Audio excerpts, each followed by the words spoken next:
J'ai même vu dans la presse une dame, Madame Amélie de Montchalin, qui est députée Les Républicains et qui dit en octobre, avec toutes les séances de nuit du projet de loi de finances, j'ai eu 450 € de garde d'enfants. Alors qu'est-ce qu'on fait? Y aura-t-il bientôt une crèche à l'Assemblée ou doit-on demander à se faire rembourser les frais de babysitting?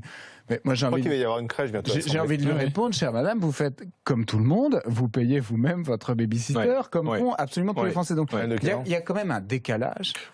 J'ai été très choqué, choqué par ces propos. Il y a un petit progrès qu'on va constater là, on va faire preuve de davantage de transparence sur l'utilisation de cette enveloppe. Moi, je suis très choqué parce que d'abord, les députés, contrairement à ce que certains disent, sont très bien payés. Quand j'entends des députés dire, mais alors dans le privé, je gagnerais beaucoup plus, moi je vais vous dire, moi j'ai toujours travaillé dans le privé. D'ailleurs, des 3 candidats à la présidence, je suis le seul à pas être un professionnel de la politique. Alors, on fait de la politique toute ma vie. Voilà. Laurent Wauquiez, il a fait de la politique toute sa vie. Florence Portelli, elle a fait de la politique toute sa vie. Elle a travaillé pour son père. Maintenant, elle est maire, elle est conseillère régionale. C'est une professionnelle. Et moi, je peux vous dire que les salaires dans le privé, j'ai eu de la chance. J'ai fait HEC, c'est une bonne école. En général, on a des bons salaires.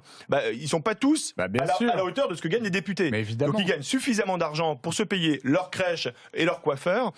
Je pense, pour aller au bout de ma démarche, que cette enveloppe dont ils disposent, elle doit servir à payer leurs frais de mandat. Et leurs frais de mandat, c'est quoi? C'est leur permanence électorale dans leur circonscription, et c'est leurs collaborateurs, parce que ils ont trop d'argent, en quelque sorte, qui leur est destiné à eux comme personne, mais en revanche, pas assez d'argent pour rémunérer des collaborateurs. Si on veut que les députés fassent bien leur travail, il faut avoir des collaborateurs qui soient nombreux, bien formés, compétents, et qu'on puisse rémunérer.